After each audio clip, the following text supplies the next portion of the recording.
So this presentation is about value types in Java.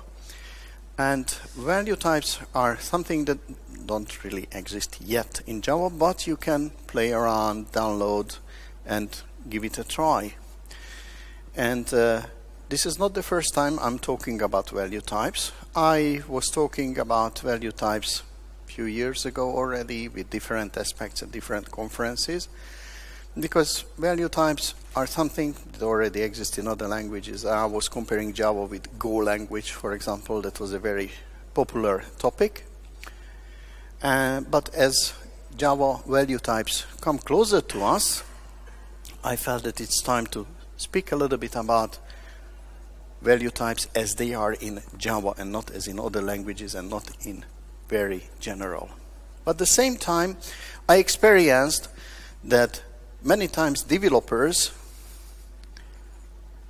have problem understanding really the importance of value types, and the problem to understand the importance of value types come from the fact that they don't really have a good grab on how the computer works. They understand it, they really know what the computer does on the level and the detail they have to understand, but still they have sometimes problem with timescales, with magnitudes. And I ask somebody, a junior, and how much time does it take? And then he says, few milliseconds. And then I say, no, wait. It's microsecond. Oh, that's the same. How could it be the same? It's 1,000 times different. So I created a presentation that first half talks a little bit about how computers work, and then I will talk about value types, and that will enlighten why they are really important. So I will talk about value types a little bit then, but mainly focusing on what do CPUs do, and then how we can use value types in Java. So towards the end, I will be very specific about what is available right now, what we can try, and what we can do with it. But before starting the whole things, I would like to introduce myself. I work for this company called EPAM Systems. Now I work for this company for 8 years. We have more than 20,000 developers worldwide. And we gathered really great knowledge during the last 25 years, and we are doing a lot of Java projects. We deal with .NET and other things as well, but the majority of the expertise area is Java, probably proportional to the importance of Java in the industry overall and general. I am a... Come on. Okay, I'm a senior architect and lead developer when I'm working. I also wrote books, and I'm mentoring. I'm a conference speaker, well, obviously, as I'm here, you can see. And that's me. And the first question, and always when you see an icon like this is for me. It's a reminder that I have to ask a question. I wanted to ask a question when I was designing the slides. The first question I really ask, what does the CPU do? Sorry? No, that's not a good answer, sorry. Yes? Calculate. Execute machine code. No, the CPU waits. If at a certain point of time, you say that, right now, at this very moment, what does the CPU do? Most probably the CPU will wait. And your probability to find a certain point of time when the computer, what does it do? Calculate, executes machine code, whatever. The probability is less than winning the lottery. Almost. Yeah, maybe I exaggerate a little bit. I didn't calculate that, but. And why do we don't know that?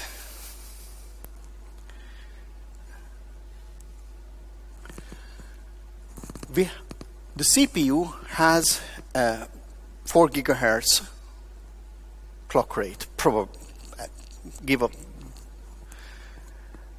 approximately. That's a fairly good CPU these days, and it will not really go much faster than that because of physical limits of the lithography, how they are producing CPUs and microelectronics. It means that one instruction is 1/4 of a nanosecond.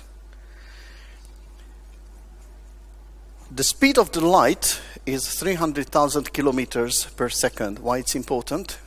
Because during the time of an instruction, the light, so which essentially the electronic signal inside the CPU, travels 7 centimeters. How big is this computer? It's like 15 inches. It's bigger than 7 centimeters. Therefore, these physical boundaries are also limiting how the CPU can work. And if we look at the data access speed, then we can see that the level 1 cache, CPU has several caches inside. We can assume that when the CPU works with a register, does something with the register, and then really does arithmetic at that very moment, then it can do it within 1 cycle. Because if it needed more than 1 cycle, then why did we speed up the crystal so much? It's useless just to have a higher clock rate than what is available inside the CPU anyway. But if we want to access the level 1 cache, that's approximately 2 cycles. Level 2 cache is already 7 cycles. Level 3 cache is already 70 cycles. And if we want to access the main memory, that's 400 cycles. Also, it's a good reason. Why don't we declare all the variables in Java volatile? That's I usually ask this question when I'm doing interview. This is the good answer for that. Because then every variable access would be 400 cycles. There is no speed up. There are a new type of memory which is not really widespread, but it's interesting because it's a kind of the persistent memory, which is very important for mobile computing and things like that. Intel is introducing it. And also, if you follow Java development, the new features, Java is kind of supporting something to allocate heap in new type of memories, not only in old type of memories. That's 1,400 cycle. And if you think about an SSD, you want to access the SSD, which is, SSD is a fairly fast disk, is it? Yeah? It was amazing when they appeared. Then I had my previous notebook, and then it was booting something. It was a Macintosh, so it was booting fairly fast anyway, and it was not in an enterprise environment to fetch all the profiles from the network and things like that. In my working place, I switch on the machine and I go for a coffee. But that machine was booting something like 1.5 minutes. But then I replaced it with an SSD, and it was 18 seconds booting, and it was ready, and I could log in. That was very fast. But still, it's 40,000 cycles. And if we think about IOs and rotational disk, I cannot even read without the proper tagging the number. Is it 400,000 or 4 million cycles? Whatever, don't mind. You won't remember it anyway, yeah? But let's think about the CPU as a bureaucrat. We love this word nowadays, yeah, in Europe, yeah? Bureaucrats. Sitting behind the table and doing mechanical work. That's like the CPU. Doesn't really think about what to do. He does his work. And the CPU cycle is like the heartbeat. Like 1 second approximately, give or take. I can reach for a paper, in 1 second. That's like a register in front of me. So let's have a look at these values that we have seen in the previous slide in terms of heartbeats of the bureaucrat. The level 1 cache is 2 seconds. So it's like something on my table. I can have, when I'm working with paper, I never actually anymore, but you can imagine a bureaucrat sitting at the table. There is a piece of paper in front of him. He's filling in forms, maybe making calculations, so it's a CPU and makes arithmetic calculation. And he needs another paper, another form. And this another form is at the side of the table in some drawers. He just reaches there, grabs it, and puts it in front of himself or herself. It's approximately 2 seconds. That's level 1 cache. Yeah. Level 2 cache is already 7 seconds. What could that be? Well, it's not on the top of my desktop. It's something down here. I have to bring it out. I take a binder. I open the binder, take out the paper. Maybe that's a little bit more than 7 seconds, but anyway, you get the point. The level 3 cache is already the file drawer at the end of the corridor. He has to stand up, go over there, open the thing, take it out. Very important. Make note that he was taking that out so that when he has to bring it back, he will bring it back. And don't laugh, because the processor does that somewhere in deep level. Then he goes back to the table, puts it on the register, desktop, into a register, and then works with it. Main memory access. Well, the main memory is already in downstairs. You have to go to the elevator, go down under the ground, find the paper over there, and come back. It's 4 minutes. So really think about that when you declare a variable volatile next time. That it's 4 minutes or 5 minutes. It's a coffee break. If you declare a variable to be volatile, you give the CPU a coffee break every time the CPU accesses that variable. And if you access that variable frequently, the CPU will get heart attack. Fortunately, CPU doesn't drink coffee. If you access this persistent memory, which is still very fast and faster than an SSD, that's already in the other building. You have to take a bus, go there, come back. Just 10 minutes there, 10 minutes back. Maybe you take a bike, use your bike. The administrator, the bureaucrat takes the bike, and then heart attack is less risky to compensate for the coffee break. If we think about the SSD, that's already 7 hours. So it's end of the workday already. So if anything is to be read from the disk, from an SSD, then the CPU has done with the work for that day if the CPU has to wait for that. Well, the CPU will get another process, another thread to work on, because they don't work on a single thread things these days. And this simple desktop is having 16 cores and multi-threading and things like that, but okay. And oh, sorry, that's not SSD. That was just the slower I/O. That was just the I/O. And the real SSD is 4 days. So that's the Iron Mountain archive somewhere at the countryside. You fill in an order, they go there with the lorry, they pick the papers in a box, and they bring it back to you. So it comes back approximately next week, unless you ordered it on Monday. And if you read something from the rotational disk, then that's 9 months. What can we do in 9 months? We can have a baby, yeah? It's very close to me at this very moment because a few months ago I became grandfather. So, and my daughter has a 2-month-old baby at home.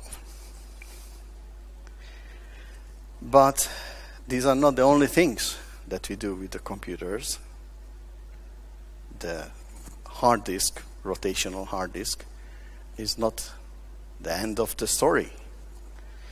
Because if we have a round trip to the United States, because we want to get some web page, and this is not the downloading time of the web page. I'm just talking about the IP round trip, so that while the IP package gets to the States from Europe through the Atlantic, that's for our bureaucrat is 12 years. You know this picture? Who is this?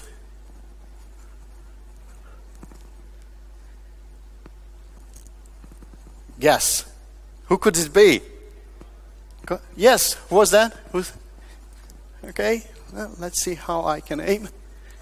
Oh, sorry.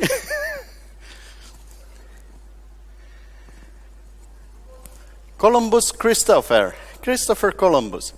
How much time did he need to get to the Americas? Do you know that?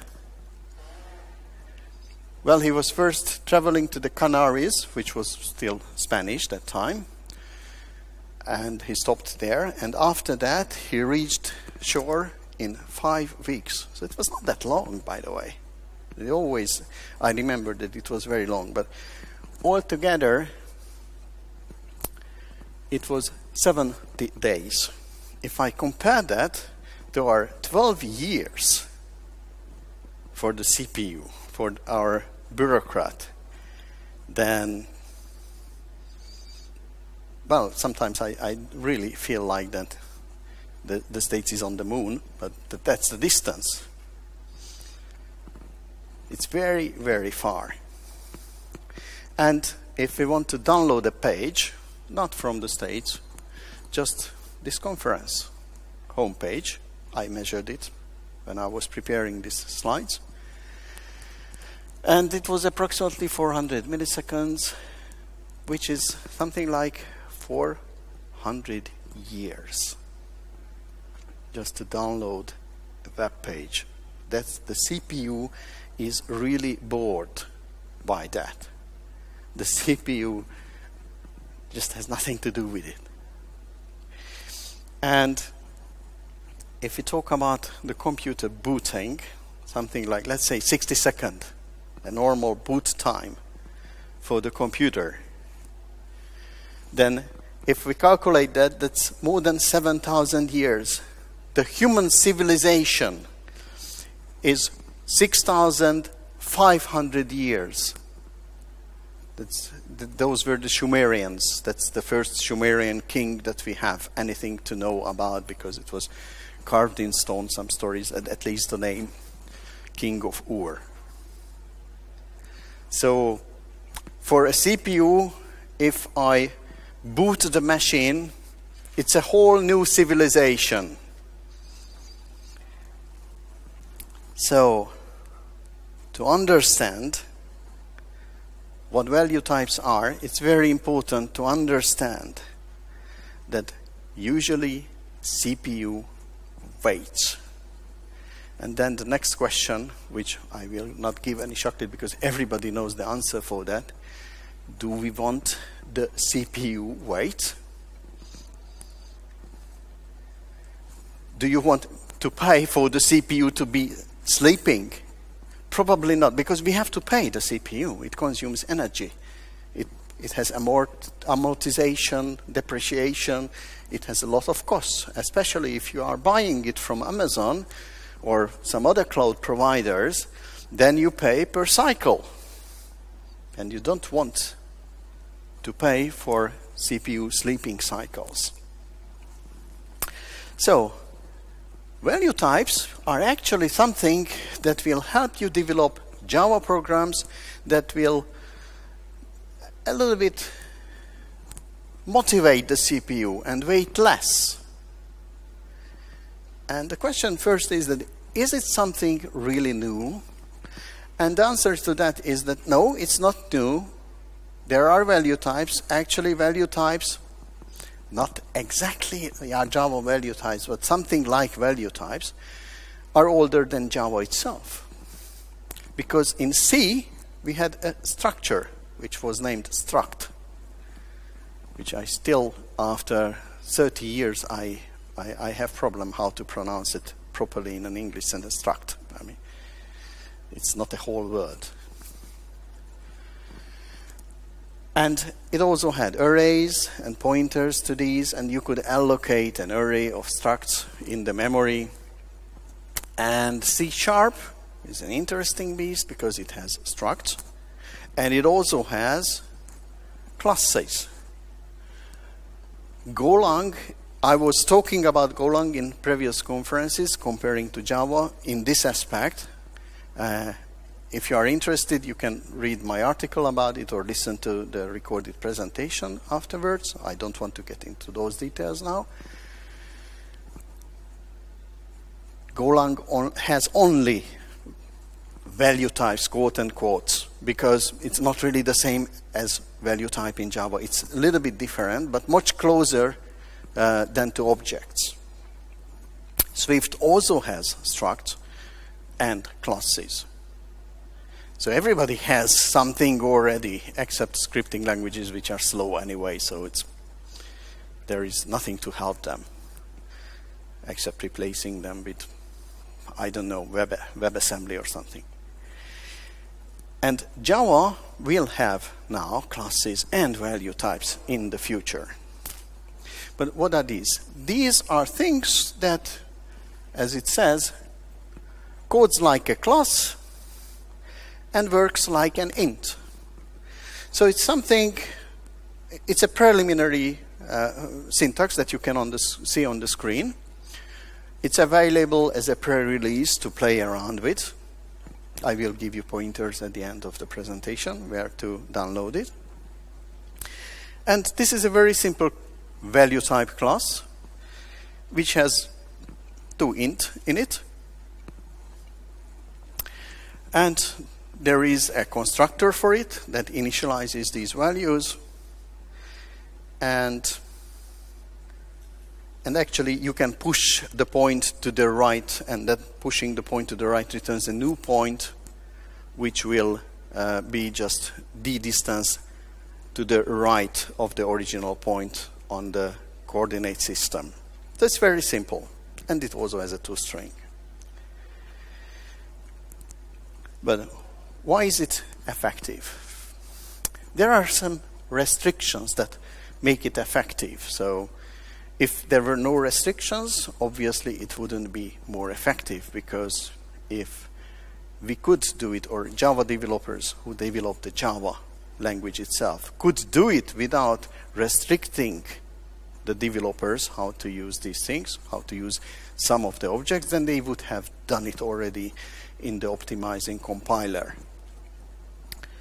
To allow further optimization, kind of introducing Java value types, they say that there are certain restrictions on these special classes. These classes have no identity. What does it mean? What does it mean that it has no identity? Do you have any idea? It's identified by the values and not by itself as an entity. So when you use the toString on an object, the default implementation just prints out some, I think the type hash and a hash mark, and then some hexadecimal code that represents the identity of the object. The identity is actually, let's say, a little bit sloppy, is the memory where the object is in the memory. The memory address where the object is in the memory. With value types, we shouldn't care about that. If I have 2 value types, they cannot be stored in the same memory location. It's like, it works like an int. When I am talking about an int, then it's an integer number. No, it's really not an integer number mathematically, because it's between minint and maxint, but let's let it slip, and it's a number. Where is 3 in the memory? What is the identity when I program in Java 3? 3 is a number. It's the first odd prime number. It doesn't have an identity. It's a number. If I have 2 different int variables and both have the value 3, they are not pointing to somewhere. They contain this value. They are both 3. Is it the same 3? Well, obviously, you cannot have 2 different 3s. That's mathematically nonsense. They are the same 3, represented twice. And because it doesn't have any identity in this sense, it cannot be the reference. You cannot have a reference to it. And because you cannot have a reference to it, it cannot essentially be null, just like an int. Can you have an int variable which is null? No, you cannot. You can have an int variable which is 0. All bits are cleared, which is essentially the same in case of a reference, which refers to an object when it's null, even though some old obscure systems had a different bit combination representing null and not one that was full 0. But nowadays, whatever you find, if you really look at the value of null binary in the machine, that's all zeroed out. Because it doesn't have identity and you cannot have a reference to it, if you invoke a method or you return a value type from a method, then it's passed by value and it's returned by value. It's very important to understand, because there is some debate on this terminology, and I was attacked for an article I wrote, because when I said that, well, actually when you pass an int, then it's passed by value in Java, but when you pass to a method an object, then it's essentially passed by reference. Which, well, it shouldn't be named passed by reference. That was my mistake, because many junior developers will think about, oh, it's passed by reference, then I can change the variable. No, the variable is passed by value, but the variable itself is a reference. We have to understand that. But objects are passed by a reference, which is the value of the variable, but value types are always copied. You cannot synchronize on those. You can have a synchronize on every object in Java, which is, they say that the null is the $1 billion mistake. I think this is the next $900 million mistake, I think. Why do we need every object to be available to synchronize? Seemed to be a good idea. No other language does that. Then they are prosper without that. A value type is immutable. This is an interesting thing, because the referencelessness and that it doesn't have an identity comes from its nature. But when I talk about immutability, then it's a kind of artificial thing. I explain. When I have an int and I say it's 3, it's fairly obvious that it's immutable, and it's obvious because we are good friends with numbers. At least developers are. Average people all over the world may not be, but up to 20 everybody can count. So 3 is 3. You cannot change 3 itself. It's immutable. What about an int variable? Can you mutate an int variable? Of course, you assign no value to it, but then you don't mutate the value in it. You assign a new value and store it in that variable. Technically, you can just zero out the bit on the position 0 and then 3 becomes 2. No, 3 doesn't become true. The value of the variable is replaced by a new value, essentially just resetting one bit and not just copying all the bits there. That's a technical detail.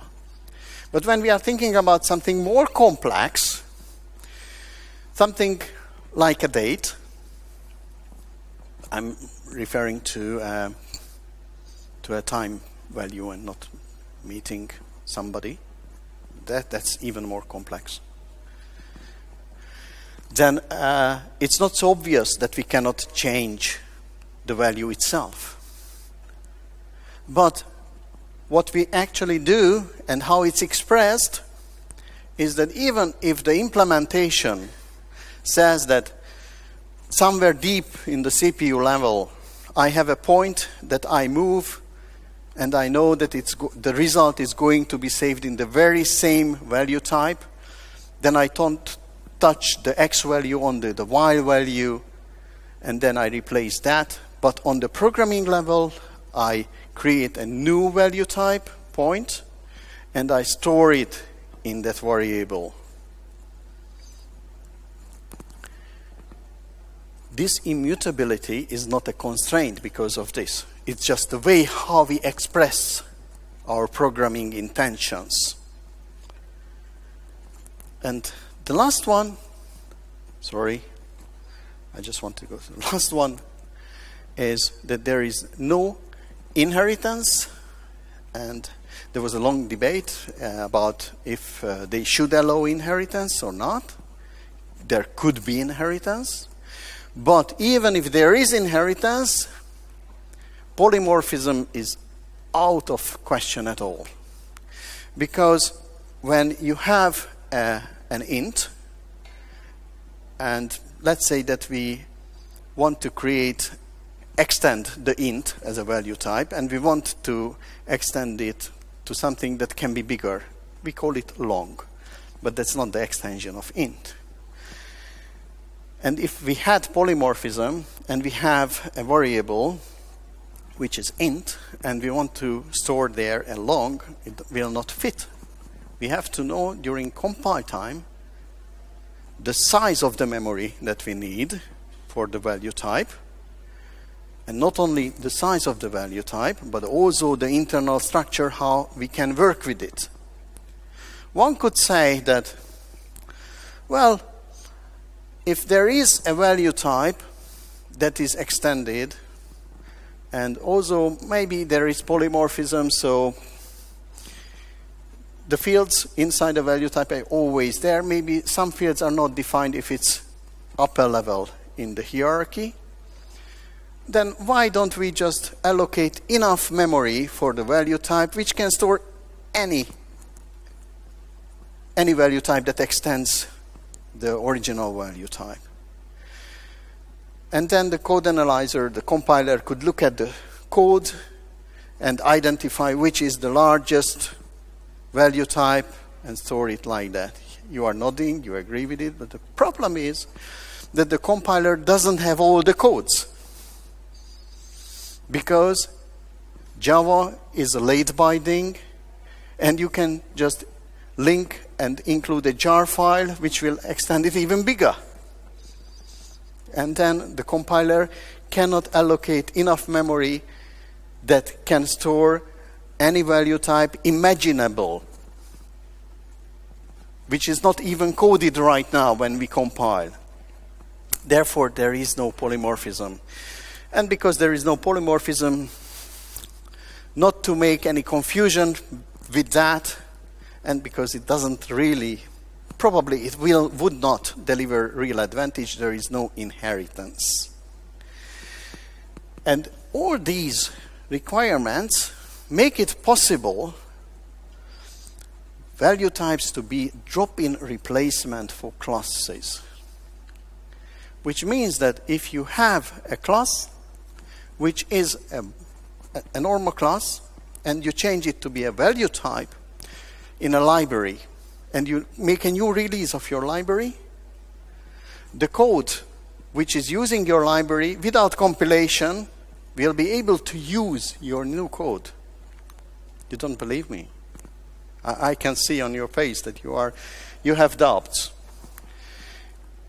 It's very interesting, but all these restrictions are needed for that. And this is the extremely strong point of Java, because Java is backward compatible. It always was backward compatible to the level of insanity sometimes. It's released a little with Java 9. It's not that backward compatible. There are deprecated things. And if you are young enough, you may still live sometime when, for example, serialization will be obsoleted and removed from the language. I will not reach that age probably, because then I would be Matusalem. But it could happen in the future. And value types, being a drop-in replacement, makes it possible to make classes like, and it's always the date is mentioned on the different lists, that date is a good candidate and optional is a good candidate to be a value type.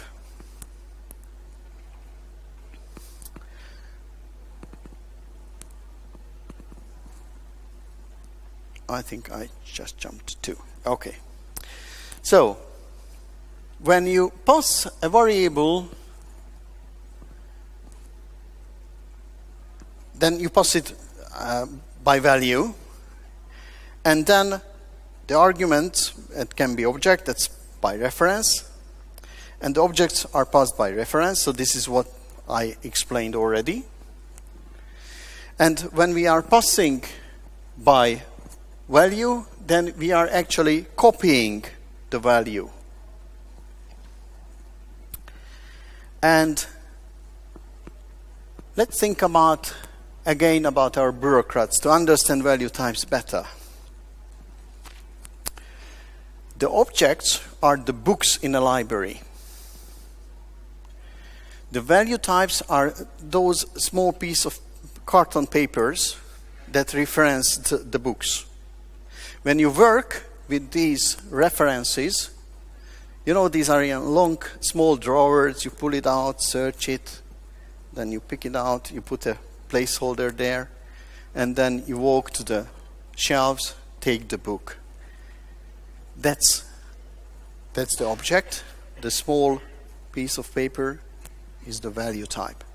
If you can store a certain point of time, a date, on a piece of paper, instead of writing into a book which has a cover, hardcover, that's the header of the object, and store it somewhere on a shelf, then why to read a reference which is even longer than the date itself? The date is just like 2019,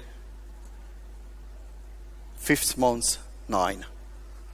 The reference is that in this room, on this shelf, on that level, this position from the left, it may be longer than a date value. Then why to store it somewhere there if I can store it on the carton, the catalog carton? Again, if you have a book that has an identity, it's there. Multiple cartons can reference the same book, but multiple cartons cannot be the same carton, the same catalog carton. So value type has no identity. And the synchronization thing and the header thing, you know, Java has, every object in Java has 8 or 16 bytes of header. Maybe different based on the implementation. It's not for all the GVMs all over the world. There are slight differences.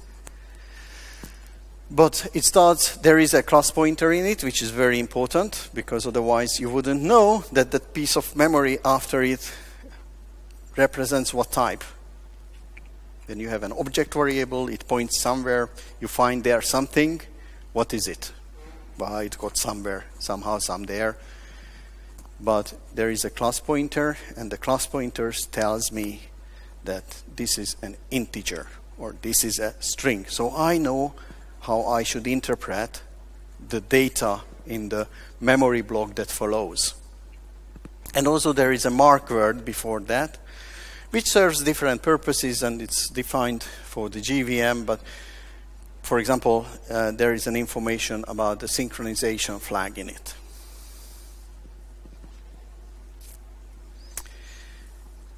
And value type is immutable, and this is something that comes to our mind, and it's very important, that when I have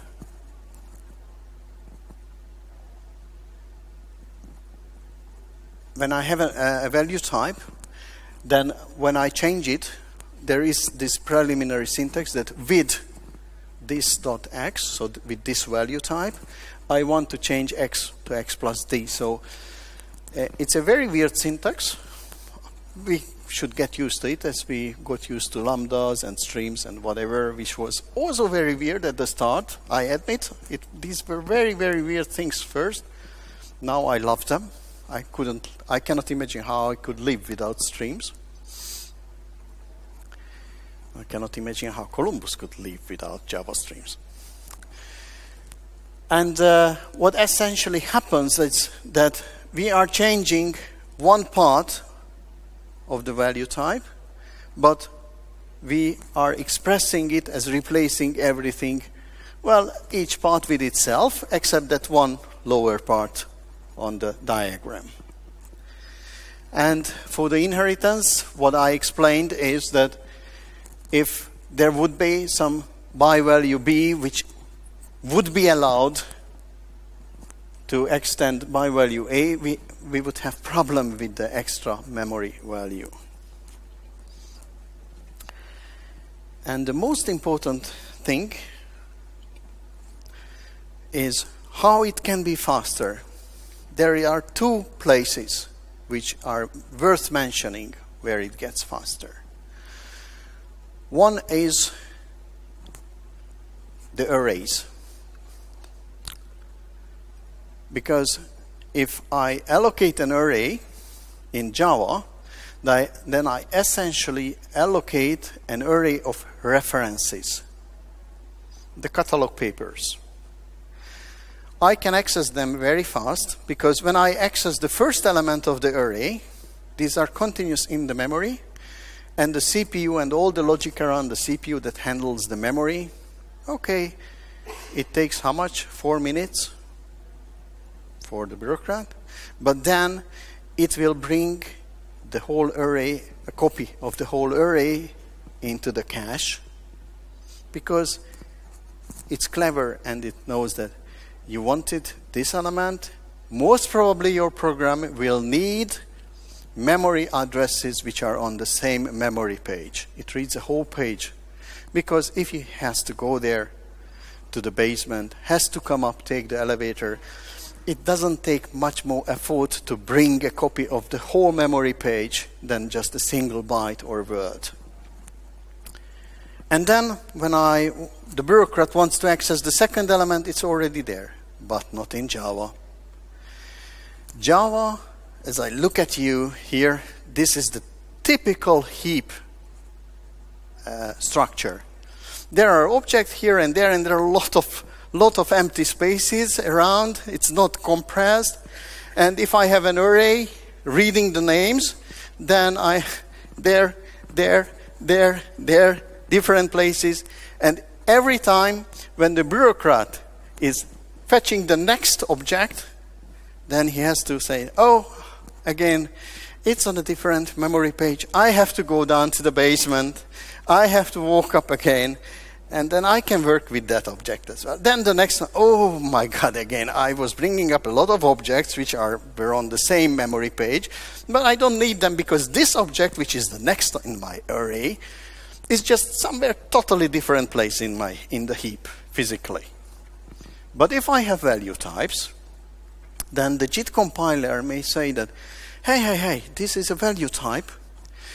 I'm allocating an array of value types. They don't have references. I can allocate them in a continuous area of the memory, because whenever the array itself goes away, I can be sure that the whole memory will go away. because the individual value types are not referenced by anyone else. If anyone during the computation needs the middle element or whatever element from that array, he will get a copy. He will own that copy, and he will not be disturbed or harmed in any way if I throw away the whole array.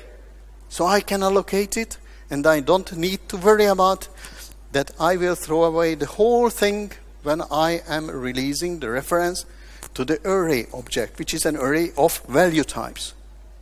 What does it mean? It means that these are catalog papers, small papers, usually. It can be big, but usually it works well if it's small. And when first time the bureaucrat goes to the basement, brings it up in 4 minutes, 5 minutes, which is a coffee break, then he brings up the whole array, or a great chunk of the array. And then it can work on it. If it ends the memory page, then it will go again, but it's a significant speed up. And also there is another thing that the JIT can do. It can do a much more effective escape analysis. If I allocate a date in a small method, and then in this method I create a string representation of this date object. So I pass it as an argument to a format method. The JIT compiler, what does it say? It says that this object is traveling down on the code chain, and I don't know when, because the JIT is optimizing one method, it cannot do optimization much deeper. Maybe a format it can cope with, some implementation. But it says that, okay, I allocated a date object. I passed it, the reference to this object, to a method which I was invoking from here. So this object has to live, because there can be somebody still holding a reference who got this reference in a method that was invoked by this method that I am optimizing currently.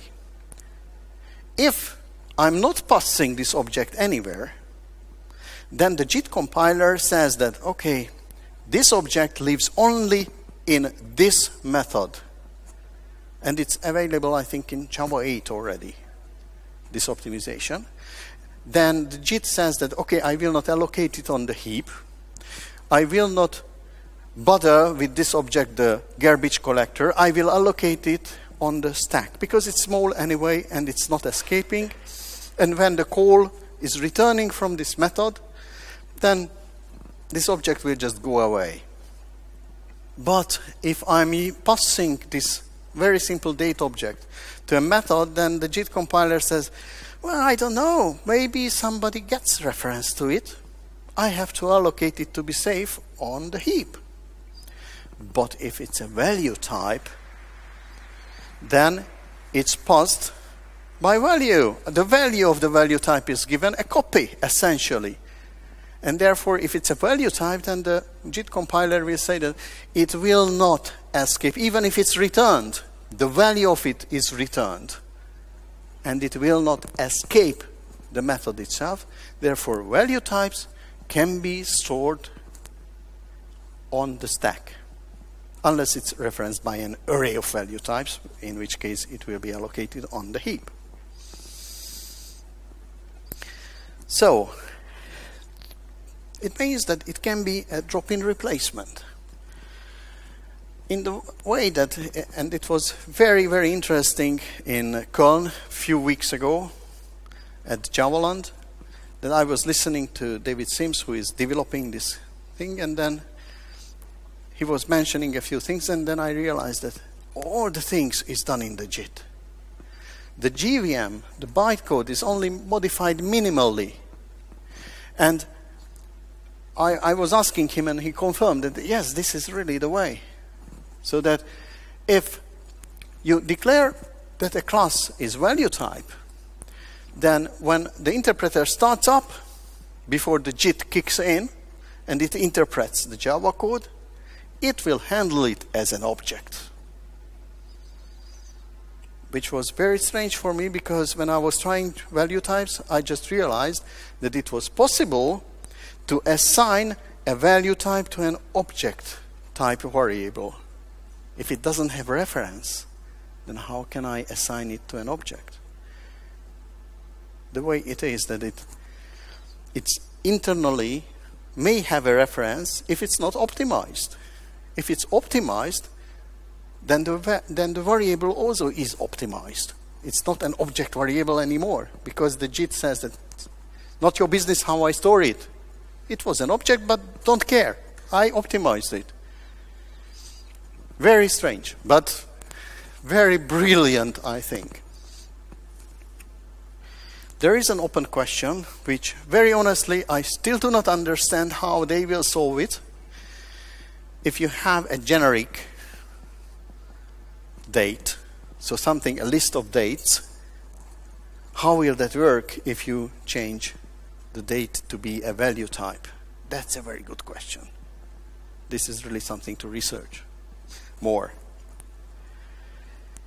And currently, the current version, I think, doesn't support it, that you can play with it. So but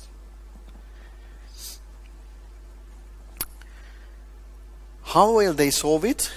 They will. There are different approaches, and we can see examples for that in different languages.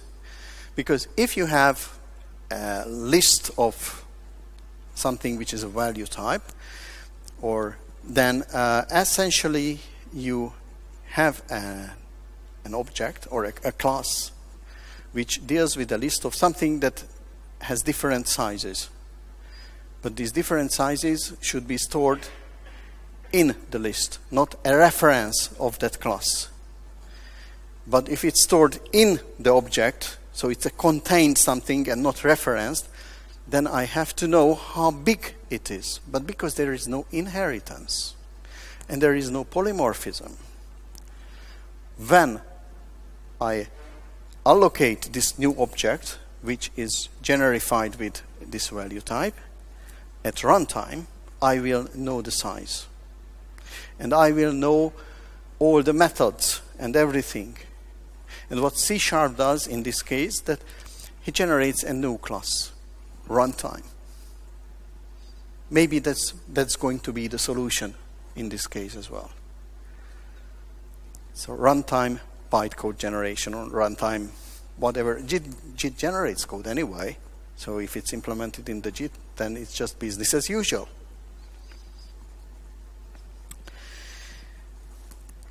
We are close to the end. What can you do with value types? Well, the good news is that you can already experiment with it, because there is a downloadable early access version, which I do recommend that you download. And it's on the gdk.java.net/Valhalla, and you can play with it. Don't expect any integrated development environment to support it. You will have, as you could see on the screenshots, red lines, red underlinings everywhere, because none of the IDEs know how to handle that, of course. There are also name changes. Recently on Twitter, I've read some some messages about that there was inside the GDK group or Java mailing list, or inside Oracle, there was some debate about how they should be named. So as far as I understood, they are naming them inline classes, and not, they were called value classes now, and they were talking about that there will be value class, so the keyword would be value. Now it seems that it's going to be inline or something. I don't know. Not important, but it was a kind of bike shedding thing. And you can also download from GitHub example programs. And because I did not create anything with value types on GitHub, which is significantly would extend those that I downloaded and experimented, I referenced the originals. So Uberto and Forax. whoever they are. You can download and play with them. One of them is very interesting because I don't remember which one, but one of them is doing a micro benchmark, and you can look at the speed. And, well, essentially, value types are the alarm clock, so to say, for the CPU. And summary and takeaway, what you should remember, the value types will optimize memory usage and speed, but at the same time it's nothing radically new for the developer. And if you want to keep in touch, then you can follow me on the different social media sites. And thank you very much for your attention, and we still have a few minutes for questions. Or, as far as I was informed, this is the last session in this conference, so we can stay longer if you want. Thank you very much.